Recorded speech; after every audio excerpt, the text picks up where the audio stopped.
welcome to this Conversation with Friends event.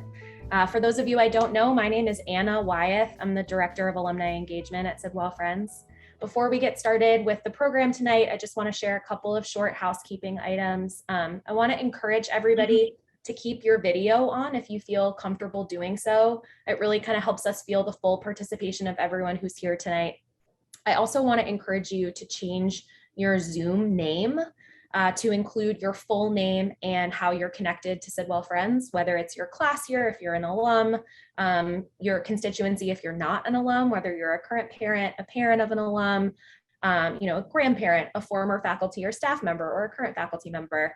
And if you've never changed your name on Zoom before, you can do so by hovering over your own name at the very top of the participant list and clicking on that More button.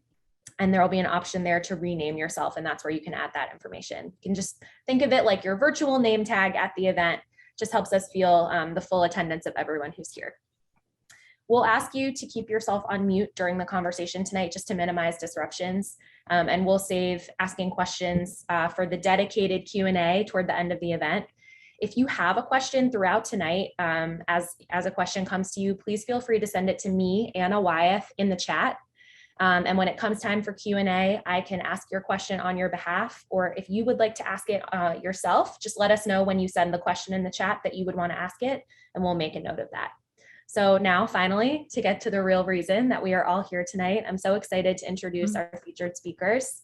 Merissa Nathan Gerson is class of 2000.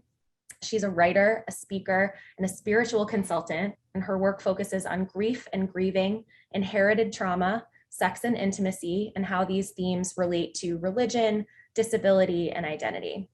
Her recently published book, Forget Prayers, Bring Cake, A Single Woman's Guide to Grieving, is the reason we're all here tonight. Merissa was the intergenerational trauma consultant to Amazon's hit show Transparent, and has writing featured in the New York Times, Playboy magazine, The Atlantic, Elle.com, Tablet magazine, Lilith magazine, and many more.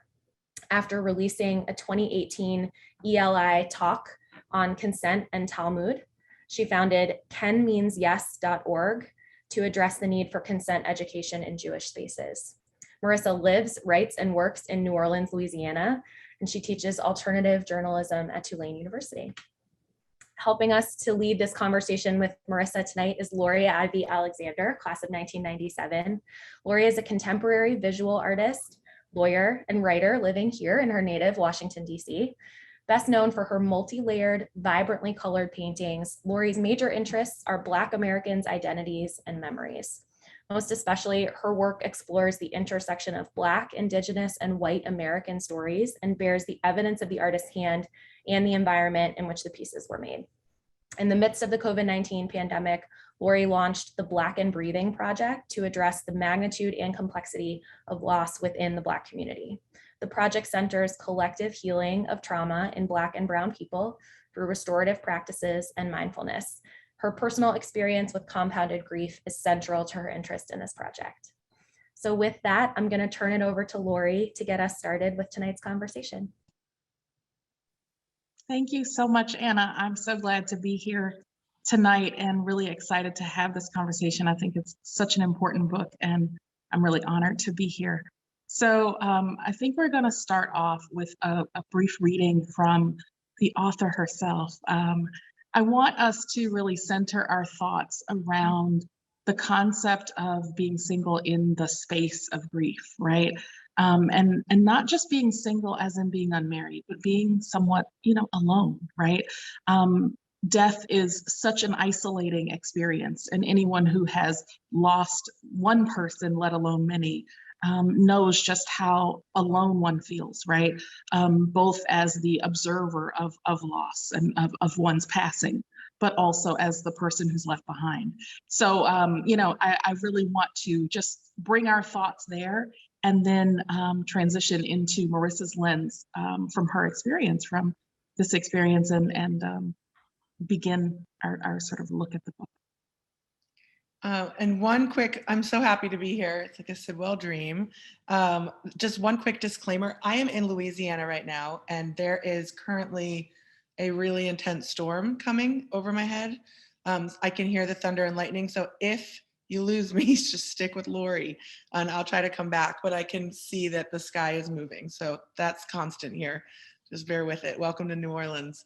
I was going to read the introduction. I'm just going to read the author's note, and then we're going to talk about what's in the introduction together. So this is the author's note of Forget Prayers, Bring Cake. She had reached the abandoned field. Kate Chopin, The Awakening. When I was 22, I worked the register at a coffee house in Washington, D.C., Trist and Adams Morgan, not in the book. The barista I worked with most often was my friend from Addis Ababa. He schooled me on how to bring in enough tips and taught me how to honor my food, count my blessings, and be a good waitress. We became close. One day, he didn't look well. I asked him what was wrong, and he told me that his mother in Ethiopia had died that week and that her death was making him physically ill. Why? I asked. I didn't understand yet. Because, he told me, in my country, we scream. In my country, I would yell and let this feeling out of me. I need to scream. I need to wail. But if I wail and scream here, the police are going to come. I cannot release this pain, so I am sick. We need to wail. We need to scream. And if we can't, we need to find some way to siphon out the pain, because grief is everywhere. It is in our coffee, poured by those who have suffered recent losses. It is on the news and in the subtext of our friends' Instagram feeds. Grief is as ever present as sexuality, and it too requires a release, an orgasm for mourning, a pouring out of that which is contained in the body, ignored and not attended to. We are, as a culture, chronically grief-ridden. The question is how to grieve, how to feel, how to mourn without blasting to smithereens. Most of us don't have a script that allows us to release our grief like the one my friend was taught. And even if we do, we often cannot honor it within new cultural milieus, living within systems of social codes that preclude us from our origin practices. So many of us were never taught how to grieve, who to speak to, what to do, or when to quit. Sure, the Bible says to sow in tears and reap in gladness, but whose priest or rabbi or guru sat them down and slowly explained what grief is, why it must be honored, and how to grieve? Not mine. With no model, no set of clear instructions as to how to move through the treacheries of loss, I had questions. What does it mean to mourn properly? How much grief is too much grief? What if you call on your friends, but they don't want to comfort you anymore? What is allowed in the process of grieving? Who decides what is allowed? If we are not all following one set of rules, what is appropriate? Is there a wrong way to grieve? It took me 4 decades to learn how to grieve. It took me 4 decades to build practices into my life that allowed me to honor my grief, not just through ecstatic crying, but through caring for my body, for my home, and tending to my feelings. Grief is a practice. This book is a map. This book posits the idea that grief is not to be recovered from, but rather prepared for. It is not predictable in linear stages, but rather a wild storm to ride out, to learn to navigate individually before the next and the next and the next grief arrives. Grief is a fact of life. In these pages, you will find ways to decode your own grief scripts, to pave new paths in your everyday life that will offer resilience. Where you see the word woman, it signifies those who inhabit this role in their lives, both cis and trans women, femme, androgynous, and non-binary folks, feminine of center and beyond. And where you see the word we, it is not meant to signify a common experience of race, class, and religion. Every person comes with their own layering of grief, culture, and oppression, or lack thereof. We refers to the collective, to all of the people on this planet, navigating loss, nuances, and all. We need to grieve. We need to get out of our own way. We need to feel the weight of sadness poured over our lives before, during, and after 2020. We need to do so because the joy and pleasure on the other side is the medicine of our times. We need to feel good, to come hard, to dance and to laugh, because that's the strength that lights the way. Because life is short, grief is bittersweet, and happiness comes from actually leaning, feeling, and falling into our misery. That's the author's note. Thank you for that. So I first of all, the book is beautiful, and you and I have talked about the language in the book and the physical beauty of it, right? It really is. It feels like a sacred book, right? It feels like you're holding something that is to be treasured, and I think that the audience got a taste of that in that reading. I really want us to hold on to. One of the things that you said was basically that grief has no, it has no roadmap, right? And we're all going to experience grief. It is as human and as, as much a part of life as death is a part of life, right? It is just part of our experience here. And so I would like to, I know that I said I wanted to talk about the single lens, but I'm hoping that we can sort of tie that together with the vulnerability part, right? So the book really is about your experience, and I think of the subtitle as almost, it has something of a double meaning, right? The idea that it is the single woman's guide. Yes, it's a guide, and it definitely has a roadmap of sorts for other single women or other people who are experiencing loss alone, right? But it really is a guide to your experience in, through your lens from this one experience of loss. And as a result of that, and as a result of the particular loss that you suffered, it is a deeply personal book. And the way that it's written is it's not just vulnerable, it is both intimate and vulnerable. And I think that is, first of all, it's really a powerful tool for a writer to employ, right? To really bring someone in and begin. You really begin not just in a very sad moment of losing your father, but literally in your bed, right? You sort of center us around, make your bed your home almost, right?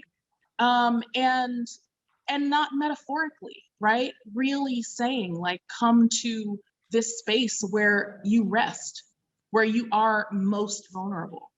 And so I'm curious to know, one, like, about that singledom, right? Not just being unmarried, but the feeling of being alone, right? Yeah. And how that may have tied into the ability to be this vulnerable. Like, did you know coming into this book that sort of what you were doing, if that makes sense, like laying all of this bare? Or did that just happen? Well, I'm going to start with the fact that I was single and am single, but when I was losing my father, the fact that I was single was a very important factor in my grief. So it's not an accident that it is the Single Woman's Guide. And I'm not going to read the introduction, but the quote at the beginning that I will tell you, I was like at like the last rope writing this book, and I was like, what quote will I put here? And I played like roulette on that bookshelf and found this incredible quote, which is, "To be unwed and female was to succumb to an illness with only one known cure, marriage." And by Susan Faludi and Backlash. So yeah, there's a quote. I was like, what happened? Thought it was the storm. Yeah, so Anna, I think if we could not use the images, because I'm losing my brain it's like throw me off. I'm really grateful. Yeah, there we go. I'm gonna stay with the flow. So thank you for that. When my dad was dying, I had a different way of coping than my siblings did. And I realized as I was coping by asking a lot of friends to support me in ways that they didn't ask for it, or having like gifts delivered, and just felt a little bit like a princess. I realized that was the way I was going to get through it. And that there were tricks I had learned living alone for so long that allowed me to be vulnerable, like Lory was saying, and allowed me to fall into this because I had I'm not so into dating. I've been single for a long time, and I have learned to source my care differently. So I wanted to offer that, but I also wanted to give an antidote to shame. I think that single women are shamed like pretty profoundly, and feel shame for not finding partnership, and feel like really lack of control when they can't. And I really wanted to sort of de-shame them and give them the tools that I know for me made it so that I didn't feel bad about myself for not being able to follow a norm that didn't suit my lifestyle. So I'm just going to quickly, Lory, if you don't mind, because you made me think about the bed scene, and it's in because this is a Sidwell call. It's a funny scene. It's when I'm just going to read you a page. So my first trip home to see my father in the hospital was a disaster. My brother, heavy-eyed, picked me up at the airport. I could see in his affect how dire things were. I'm just going to fast forward. We're in the hospital. And then it says, when I got home that night, exhausted, I climbed the stairs to my high school bedroom, which was much the same, except the 1999 magazine collaged walls, which many of you know, were now painted over white. Same dresser, same bed, same books, same photos of my friends and family. I brushed my teeth and put on my pajamas, eager, almost desperate to sleep. And that night, my first night home after moving to New Orleans and seeing my father incapable of getting out of bed or forming a fully cohesive sentence, when I nested into bed and closed my eyes and drifted toward sleep, the bed literally snapped in half and broke. An IKEA bed, I believe, that was approximately 23 years old and had survived both my teenage years and the rowdiness of my 20s, chose this moment to decide to up and split right down the middle, in case I needed any more signs that my childhood was officially long over. Too tired to do anything and too nervous to sleep anywhere but my cocoon of a room, I wedged myself into the mattress between the split sides, and I slept on the broken bed. And the chapter goes from there into saying, well, I learned that making myself comfortable was actually so important. And I've met a lot of women over the years who've gone through divorce, who've like come into my life and whose beds feel miserable because they don't have their partner in it, and the sheets are the sheets they used in their marriage. And I've started to really study how easy it is to shift a bedroom into joy. And it just requires new pillows or like shifting the sheets or moving the bed or getting a better light. And so these practices of fortification that seem so petty, I realize that they're kind of universal, and they help people. These little things help people deal with the most enormous things as they pass through our lives. Just to answer the last question about, I don't know if I prepared to display myself in this way. I've been looking to write books I've been like writing many books for the past decade and talking to agents, and then either they'll quit me or I'll quit them. And it's been this hilarious, like I've had so many weird books that I was gonna pump into the world. And this book doesn't feel like I was thinking about it today. I'm teaching a class at Tulane called Write the Body, and we sort of just write together at the beginning. And I was just thinking that I didn't write this book. This book wrote me. It wasn't even a choice. It was like a lightning. I signed the contract for this book less than a year ago. And it was as if this book was just like, it's like how some of you met your partner and you just knew, and it was like, and that's it. A year later, you had your house and your family, or somebody just suddenly gets pregnant, even though they tried for 8 years and it never worked, and then they have a baby. I feel like I tried to find a partner or a baby, only it was my book partner. And this book just got born out of the blue. And I didn't have a choice but to tell what was happening, because I was writing in isolation during a pandemic about death. So it didn't do me much to go on. Like, it didn't help me to skirt the edges. It helped me to use it. Like, made me feel more connected to other people. I literally sat in this house by myself for months and wrote this book. So I don't know if that answers all those many questions. It does. It's interesting that you say that, because the line that I was thinking about in terms of the bed was actually that bed is not just a place, it's a practice. Mm-hmm. And I love that. First of all, I just love that sentence. But I also like to think about how all of these false starts, right? Like, my art career has been forever, right? My whole life, my whole career. My writing has been, they're both practices. They're just something that you do, and you just you're always, you're always learning, you're always growing. But all of those books were, you preparing for this moment, right? And so regardless of it feeling like a false start, it really wasn't, right? It was all building. And it's interesting that you mentioned that it was such not necessarily a short time, but the book happened pretty quickly. I was curious about that. And that was part of, in terms of the observation about it being both intimate and vulnerable. I think that it's an interesting sort of dichotomy, right? Because as you move through the book, there are times when there is, true vulnerability in terms of your sort of emotional state, right? Throughout, and you can almost feel as the reader, you can almost feel that you are in the throes of this grief at the moment that this is being created, right? And then there are times when you step away from it and you feel a little more, the reader feels a little more distanced from that experience. And so I'm curious too about how much this was part of the grief process, right? Like how much consciously in the moment was this like, this is going to help me, or this is helping me? Or was it not? Was it just something that, you were doing and you were like, okay, I'm writing a book, so I got to write my, like my morning page. You know what I'm saying? Like how much of those two things were going on? Well, it definitely was not morning pages because it was so hard to do this. I had to like build myself up to sit at the desk. So I'll be honest, I don't think consciously I realized it was helping me grieve like so much. I know it did. I feel really grateful for this book. I think it sort of saved me going through the process. And I remember in the middle of writing it being really grateful that it was a quick deadline, because my mom's on the call now and she knows that it wasn't easy to write this book. Like I had to relive the funeral and the burial and the death, and each time I did, it broke me it broke me in half. And I'm just going to give a shout out to Joan Nathan on the call, because she's the one that held me when not physically, I mean, I was alone in New Orleans, but I'd call her, and my family was really useful and like deeply empathic as I went through the process of writing this book.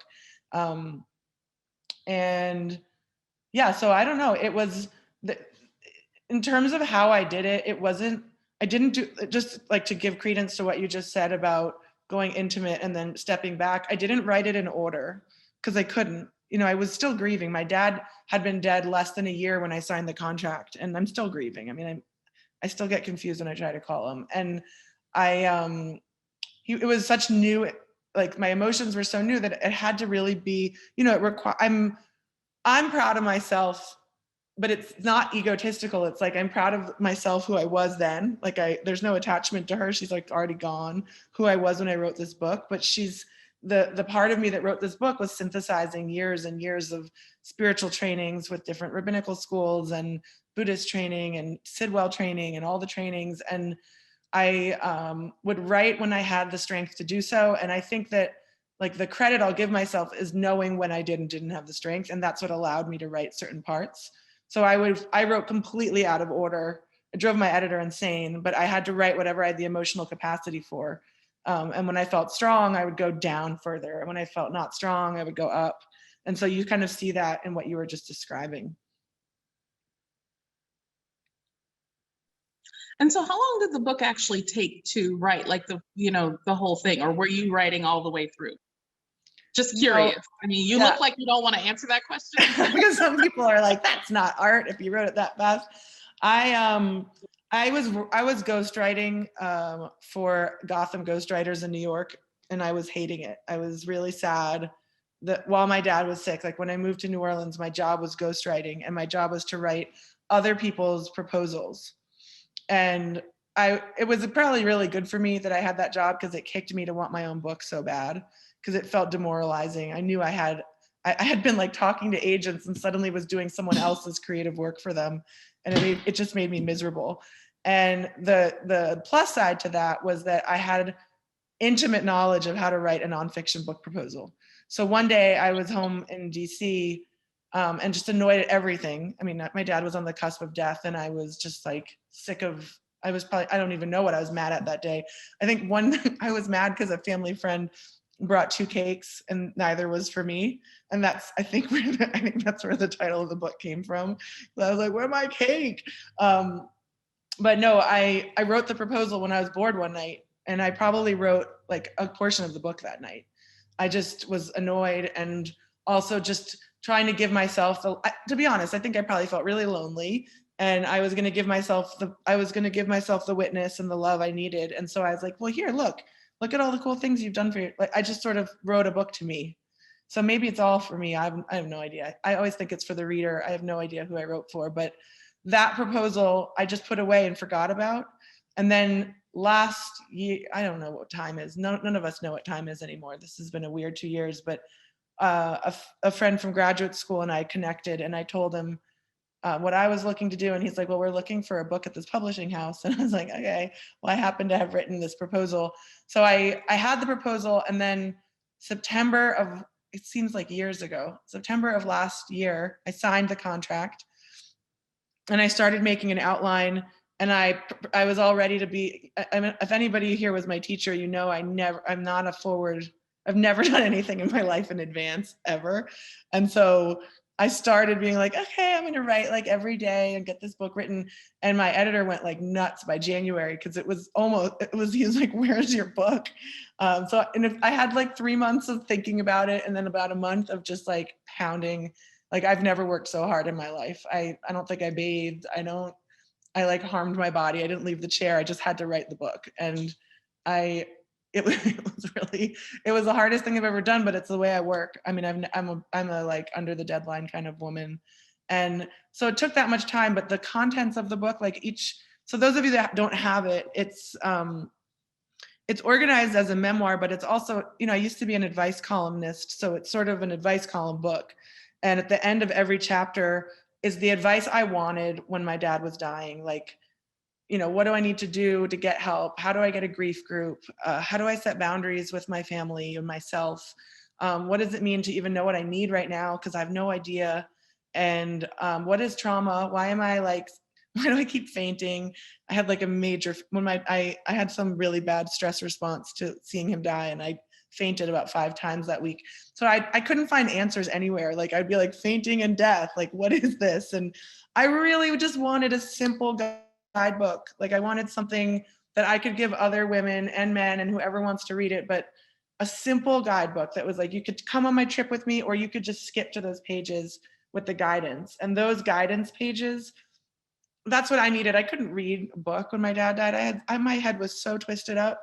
I just needed someone to give me some like deep, quick comfort. So that's what I wrote. And those pages, the content is old work. Like from, I went to Buddhist graduate school for 2 years and studied all kinds, I studied contemplative Christianity. I studied Sufism in grad school. I did like a yoga teacher training at an ashram, and I've done all these silent meditation retreats. And so suddenly it was like, there's like a gong in my head that took all these pieces that I've been collecting and it threw them in order. So that, to me, that's what I think as a gift to me, that was the biggest gift, was that it helped me remember that I have resources when I felt like the world had bucketed for myself.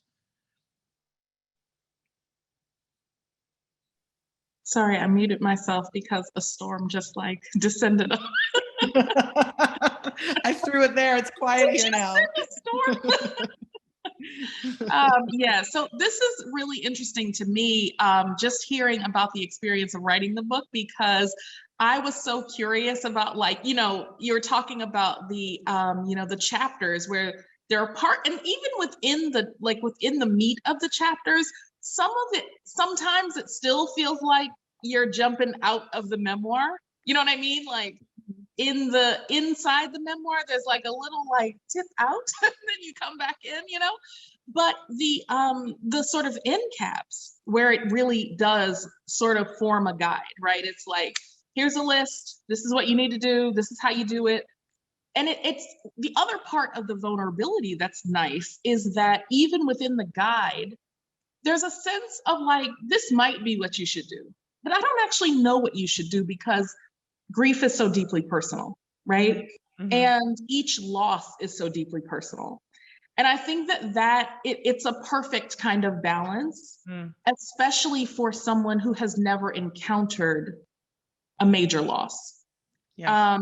And so I want to talk about, for those of you who you are in the audience, Merissa and I had lunch, I guess maybe a month or two ago, to talk about, the book and what we were going to talk about.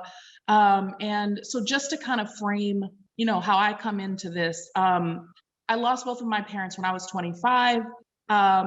My god brother was murdered, 12 people in total in like an 18-month span, right? And it was 5 weeks before I started law school. So I had all of these things that happened. I was probating 2 estates my first year in school, like all of these things, right? So I oftentimes think about what it's like to be alone, right? But in all of my life, I've never thought about I was single during those things. I just never thought about it. And so when I opened the book, obviously I knew the title, and like by the time I got the book, I knew I was going to do this talk. But it was the moment where I was like, wait a minute, I wasn't married. I wasn't married. I didn't have, I had, I guess, a primary relationship, but it was not, it was not a home, right? That relationship was not a home. And so then thinking about how does one navigate and trying to go back myself and almost guide myself through it from a 16 years ago, vantage point. It was very, very interesting. So I'm also, I'm excited to hear that it was quick for you, even though you're like, oh, I don't, I can tell. My grief wasn't quick, but writing the book, it doesn't, to be honest, it really didn't feel quick. It was, I will say that writing this book, even though it sounds cute that I synthesized all of my strange spiritual wandering that I did for so long, it was the hardest thing I've ever done in my life was choosing to write this book. It was so painful and difficult. But I'm not sure I'm just saying it sucked. No, but I say that because what I love about I say quick, not to be condescending, right? Like, but because you've been preparing for this moment, right? It's not quick. You've made a life, right? And built into, it's culminated in these pages, right? And also what is yet to come, because this is not the end. You know what I'm saying? Mm-hmm. That's also what's exciting about this. At least from my perspective, right? Because it feels, there's so much here. And there's so much that I know from reading the book as someone who has experienced, the loss that I've experienced. I know that there's so much more wisdom that is yet to come on these same pages, right? Like that you maybe doesn't become a book, maybe it becomes a talk, right? Maybe it's just something that you share with someone else. But again, you've been building to this moment and you just told us this has been a life's work, right? And so I think that, thinking about like looking back as someone who's gone through all of these things and I've never even seen my own self, right, through that lens. For me, the book allowed me to see my own life in a different way. And I just think it's a gift. I really do. But so I want to talk about 2 things before we sort of transition to, I know we're supposed to be talking about compounded grief, but I want to talk about, the idea of a timeline, right? The idea of a roadmap. And, I think that there are a couple of pages that are really, really important in the book in terms of giving people, especially again, people who have not experienced a major loss, giving them some, I think the chapter is what to expect when you're expecting grief, right? Like really what is out there? What are the possibilities, right? And so there's a neighbor, I think it's a neighbor, who says, she's gone through all of these different things and she didn't stop, right? Mm-hmm. And I thought that it was just such a beautiful contrast to your experience, which you've already alluded to, in collapsing, right? In having a literal trauma response. Mm-hmm. And I actually think that there's something to be said for, being able to integrate that loss by experiencing that in real time, right? Like that, by experiencing the like almost paralyzing in the moment, as opposed to just kind of barreling through. And then, you know, years down the line, realizing that you're paralyzed, right? But it's not always, it's not a choice. Well, right. Well, I think that there's two things. One, of course, it's not a choice, but the reality is that there are inputs along the way, right? That allow one to have that space, right? And some of it is just by chance, right? Some of it is the reality of having someone who's there to hold space for you and to give you space to integrate, right? And then there's also the reality that some people don't have the option to pause. And so I thought about that, and I was curious to know if, as you were reflecting on it, again, like thinking back as someone who's thinking back to my own experience, as you were reflecting on this, did you see those contrasts? Or did they just, you know, was it just you were writing this out and as it happened and, you know, it kind of was what it was? Let me know if that question made any sense. I get it. Well, two things. I'll talk about what you said, and then I want to talk about timelines. I think I was thinking about like what it means to talk to Sidwell earlier, and I was putting on glitter for this call. And that's how I get adult. I put on glitter makeup. And I've been that same girl since, like, I see Brittany and I'm like, I'm pretty sure that I carried a bag of makeup to school in high school and put like fluorescent eyeliner on people in the bathroom like every day. And I was just thinking about the constancy of a person and how there's something like really special about who we know all these years from Sidwell because of the constant, like I've changed. I'm not the same person. I have different baggage and different things, but there's so much that's just constant about an individual. And as a result of that, I think part of my role in this life has always been to be a translator. And I've always translated between worlds. I had many worlds in the house I grew up in, and I did all this spiritual training from different traditions that I've always been translating. And so I knew that, I don't know that, I feel like as I get older, I'm like, I don't know anything, but I do know that my experience is not the same as other people's. And yet there's something to glean from what I do or what I go through. And I'm aware that I come from a lot of privilege, and I come from whiteness. And then I also come from this like weird, mangled Jewish complex origin of murder and like what to do with all those different identities. And to attend to what you're saying, I was talking to people, and I think what I'm sure anyone here and who's ever had to lose someone close to you, you realize that it's like a weird little club where suddenly like people whisper around you. They're like, oh, I know what it's like. And suddenly it's like an initiation into a group of people that know something that the others don't know yet. And I listened to other people's stories and they just didn't have the same thing as me. And so I knew I couldn't just write like, when your dad dies, you're going to pass out a lot. And then you're going to want a hamburger from McDonald's for no good reason. And like, I knew it wouldn't be the same for me as it would be for others. So I did have to do that dance of saying, here's what happened to me. Maybe this will work for you, but maybe you have something else. And remembering also, and as we transition in a second to compounded grief, if we decide to go down the rabbit hole, also just knowing the cultural background different, like even, we're a pretty Jewish family in terms of like, we retained a lot of Jewish practices, and whatever, my family is so Jewish. And my Jewish rituals for mourning very much like dictated how things went. But I know that like, so-and-so doesn't have those rituals. And I had an awareness of what was me. I just want to say there's like one quick thing about timelines, which is that while I was writing this book, my editor and I are friends and also like became mild enemies as we went through this. Like no one wants to be my editor towards the end when I haven't finished the manuscript. I always finish it, but they're always like, oh my God, how's she gonna do it?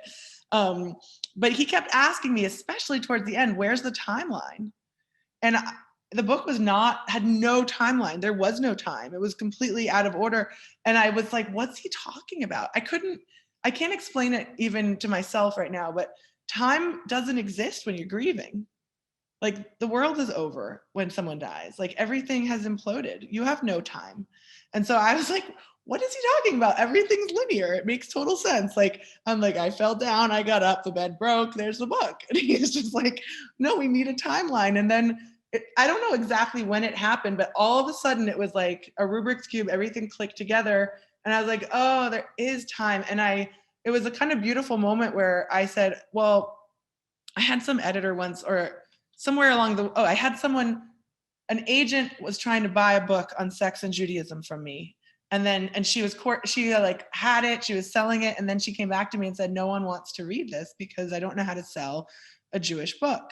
So I had cut Judaism completely out of this book. And my editor, and he's like, where's time? And I finally I think I cried on the call and was like, the time is Jewish in the book. That's the only time there is like all the Jewish rituals around death. And he's like, yeah, your book's been bought. You got to write the Jewish book. So time becomes very Jewish in the book. But I really struggled with figuring out like, how do I show and measure something that betrays American measures of time? Like I really did some strange intercultural dance where I stopped using months the way that I understood them. And I started using the Jewish methods of measuring like 7 days, 30 days, 11 months. And the beginning was like when my dad died was when the beginning of time was. Like my life started over that day. And so, yeah, time was tricky. Also, because we were in a pandemic while I wrote this. We're still in one, but we were deep in, and time didn't exist then either. I mean, we were just suspended in oddity. And I was at home trying to I was like, I will make order of an insane world. And I did my best to do so. I think that one of the most universal things that you've said tonight is that time began again, right? When at that moment. And it really feels that way, right? It really feels like everything, that marker that's when everything starts, right? Even now, for me, like almost 20 years on, there's the time before my mother died and the time after, right? Like, and that's just how it will always be. I think that is part of that club, right? That no one, you kind of don't tell people about until, but it's because no one believes it, right? Like no one can imagine it. No one could imagine it until they experience it. So what would be the point of telling people what this club is like, right? That's just the reality of it. And so it's almost, I think that's part of what's nice also about the idea of the book, not just the practice of it, but the idea of it is that it gives a little bit of a glimpse, right? Mm-hmm. And it doesn't do it in a preachy way. At least in my opinion, it doesn't feel like it's telling you, again, it's not saying this is what you are going to do and this is what you're going to feel and this is how it's going to work. It's like, here's some suggestions, here's my experience. And it just lets the person go off on their own, and, again, as someone who came into, I think that our experiences with loss were so contrasted, even though, we lost, we both lost parents, right?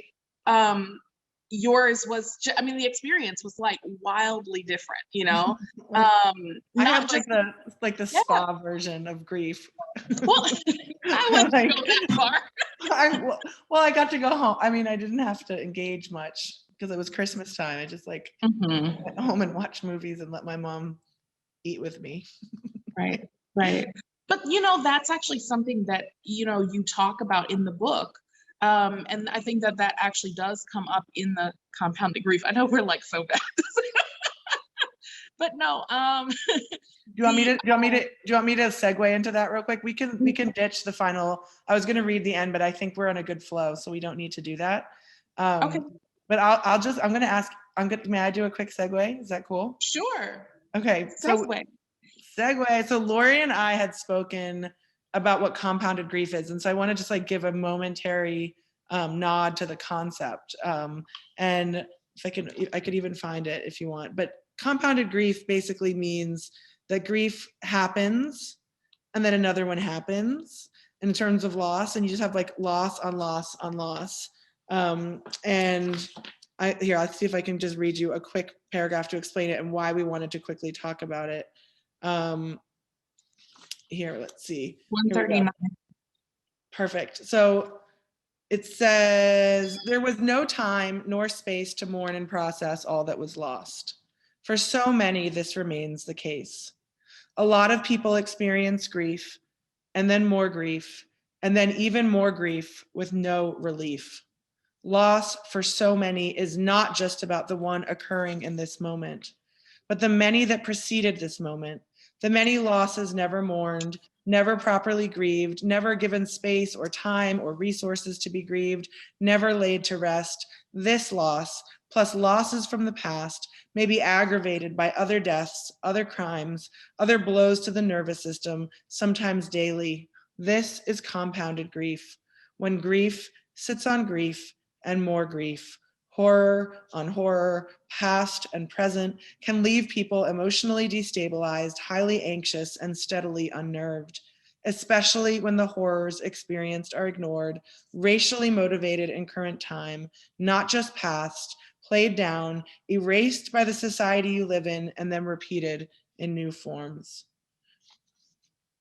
To have the space to speak of pain is a privilege, because those able to talk about it are the very people who can. This is the time, this moment of grief and layers, to acknowledge history, to acknowledge the current moment, to acknowledge recent losses. What you remember is real. So that line, to have the space to speak of pain is a privilege.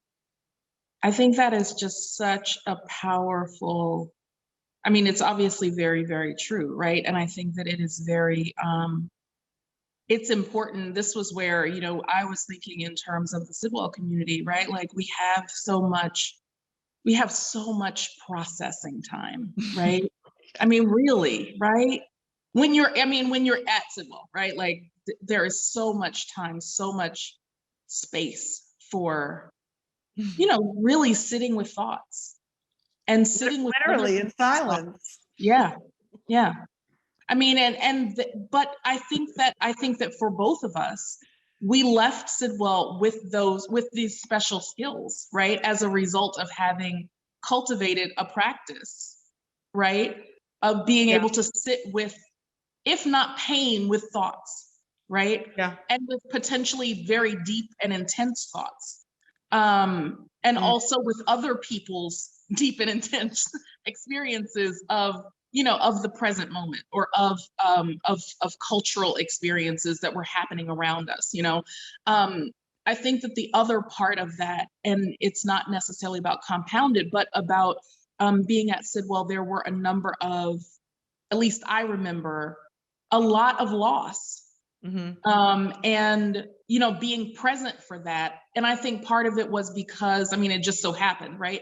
But part of the memory of it is because I had not experienced my own, you know, close loss, right? But I also was from a community where loss is constant, right?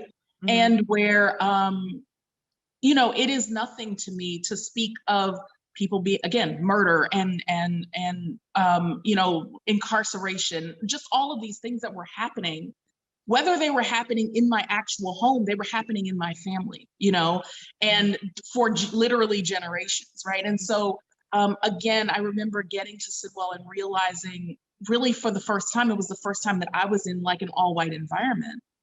And coming into that environment from a family where my family is, you know, long generations, right? That generations that live a long time, right? So I grew up with people whose parents and grandparents were literally enslaved, right? And so this sort of story was just a part of my reality. And so I think that there's also something interesting to be said about your experience with this loss, because of your growing up in a family that was, as you said, not just very Jewish, right? But Holocaust survivors, right? And in particular, your dad's relationship to the many losses that he suffered, and this culture that, you know, in which he was raised, and the survivalist experience and instinct that's there. So I would love it if you could talk a little bit about that and about how that may have prepared you for, or maybe not, right? But how that contributed to your experience in this moment. Yeah, thank you so much for sharing all that. Well, first off, I went to Naropa University, which is a Buddhist school, and Anne Waldman, who founded it with Allen Ginsberg and a Buddhist monk, it's the Jack Kerouac School of Disembodied Poetics. I went there.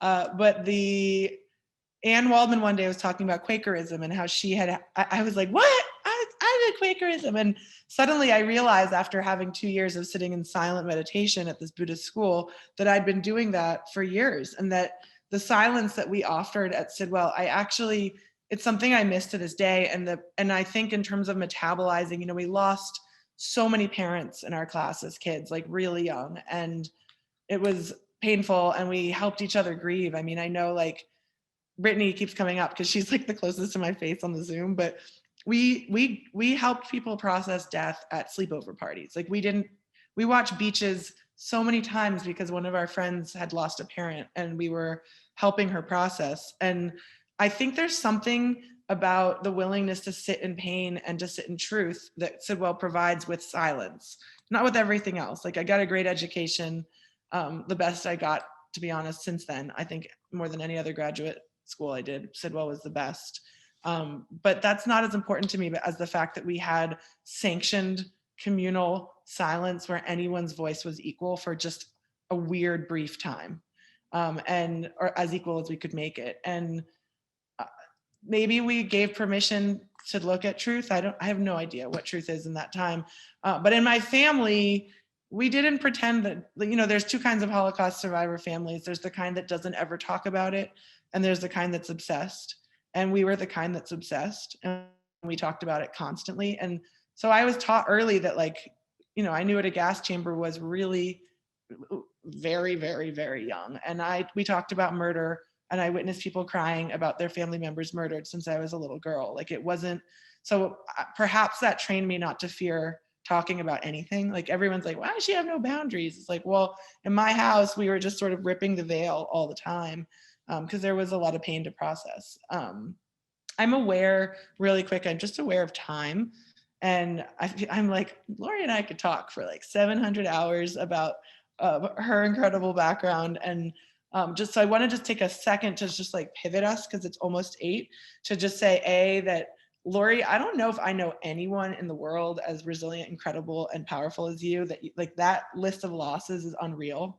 And Lory's like everyone else's leader now. So I just want to give I'm just a little bit in awe of you and grateful for you. And she's doing really cool work now with trauma yoga and breathing and just giving the gifts back to people. So I think that's pretty incredible. I think maybe just to close us, I'm gonna read a paragraph about cake, because we have to like take us away from the sadness. And this book is a little bit of like a meditation on like happiness and then misery, and then joy again. So I'm just gonna give you a quick pause, and we're gonna talk about cake. And so we'll start here. People rush outside and scream. This is from the last chapter. Happy Mardi Gras. Everyone wants in. Everyone wants a release. Children leap and run beside us like puppies. It's safe. It's at a distance. It's gentle and yet loud. There are prizes. The crew of goddesses will parade and hand out the delicacies of gilded oyster shells. And there's cake. Did I mention the cake? There is so much cake. Praline, chantilly cream, frangipane, cream cheese frosted, goat cheese and apple, cream cheese and cinnamon, Radical Joy's funfetti cake, Randazzo's traditional, there's king cake Pop-Tart, Saba's babka king cake, Mangazzo's, Gambino's, Brennan's pink parade strawberry cream cheese. There's the Elvis from La Boulangerie with peanut butter, banana, toasted chocolate marshmallows, and bacon, walnut frangipane with apple cider vinegar glaze and cream cheese frosting from Bayou Saint Cake, Azul Dulce blueberry from Bywater Bakery, Galette de Raw from Bearcat, and the favorite, Dong Fong strawberry from New Orleans East. I had wailed. I had beaten my chest. I had torn at my hair and tossed myself towards the grave. I mourned. I was the bereaved. I grieved. I lamented. I lay down flat, kissing the earth. And as is the way, joy did, in fact, return. There's more. Buy the book. Yes, if you haven't bought the book, you need to buy the book. There is also, can we plug another event? Because don't you have an event coming up here in DC? I don't Or know. is it We don't not? have, I don't know. Oh, I'm going to be at Politics and Prose and at Busboys and Poets later. oh, okay. Later. September 5th at Politics and Prose and October 3rd at Busboys and Poets. I'm not great at self-promoter. I just get excited. I'm like, I'm at Sidwell. I don't care. There's nothing else but this Zoom call. But did we need to, I think for those that wanted to leave on time, it's in 2 minutes. Did we want to take a question or two? Yeah, we've Anna, got a I don't couple of know. questions. We have, I'm gonna offer this, oops, I didn't mean to unspotlight you guys. I'm gonna offer this question that came in, Merissa, from a classmate of yours from Shaba Lightfoot, which is that she would love to hear more about how you managed and navigated giving yourself grace while also feeling pressure to produce in writing the book. If you could touch a little bit on that. I know you talked about it, but I didn't, no.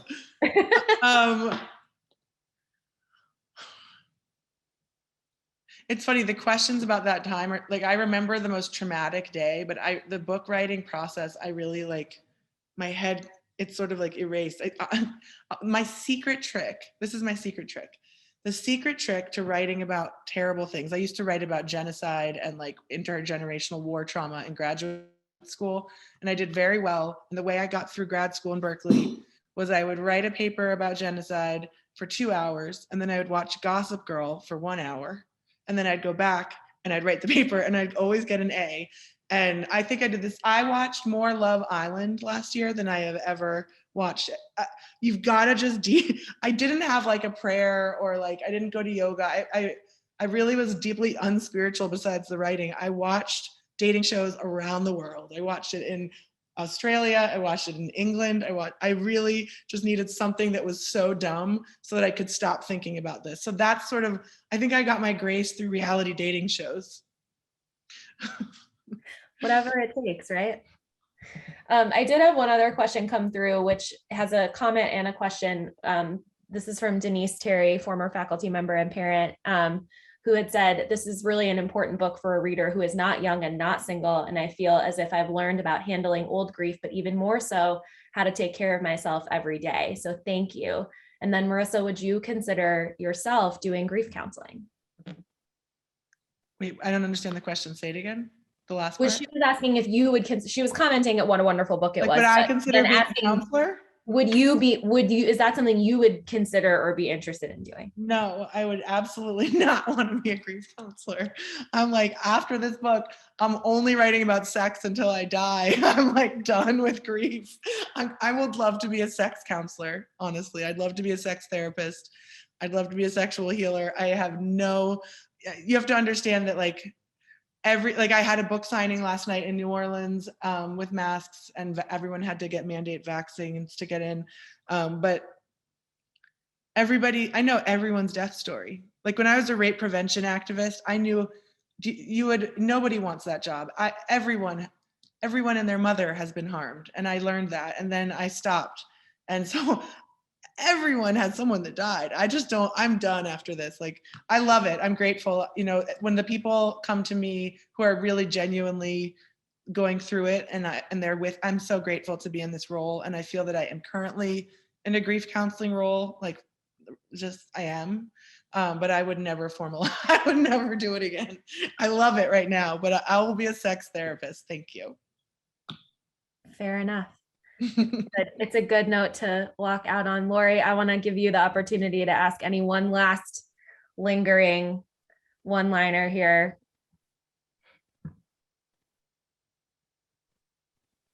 Is there anything that you would like for the Sidwell audience to know that we have not covered tonight? Oh, Sidwell audience. These are your people. I think I just want to say thank you to the Sidwell community for loving me. I feel like it was my home. I hated going to college because I missed high school so much. Like I'm grateful for this community. And I think that like what I would say to Sidwell is like whatever we can do to bring back that weird silence that we had as like pseudo Quakers, that 45 minutes of sitting with each other. I mean, it was hard and strange, but also I do think it changed every single one of us. And I'm going to try to bring more silence in because it helps with grief. I'm really addicted to dating shows as a single woman. So I don't know how much silence I'm bringing in, but I think that meeting for worship is a gift, and I will always be grateful for it. So. Well, And Lory Ivey Alexander is a gift. Y'all can join me on Clubhouse at 9 p.m. on Thursday nights where I hold a shared silence. I'm gonna come. I love it. Well, on that note, I want to say a huge thank you to you, Merissa, for sharing so thoughtfully and deeply of yourself with this community. Lory, thank you for helping lead this conversation. And really, truly, thank you to all of you for being here, for coming and being in community together. This is a really incredibly special opportunity that we have to bring people from all over the place. Marissa's in New Orleans, Lory's here in DC, to come together in these special ways and to have folks from all across the country and around the world tune in for conversations like this live. So thank you for being with us. We have more Conversation with Friends events that are planned. The next one is on September 13th, and there will be more coming, but a deep, deep thank you again to Merissa and Lory for this beautiful evening. And we'll see you all again very soon. Thank you, Anna. Thank you, everyone, for coming. Thank you. Have a good night, everyone. Bye.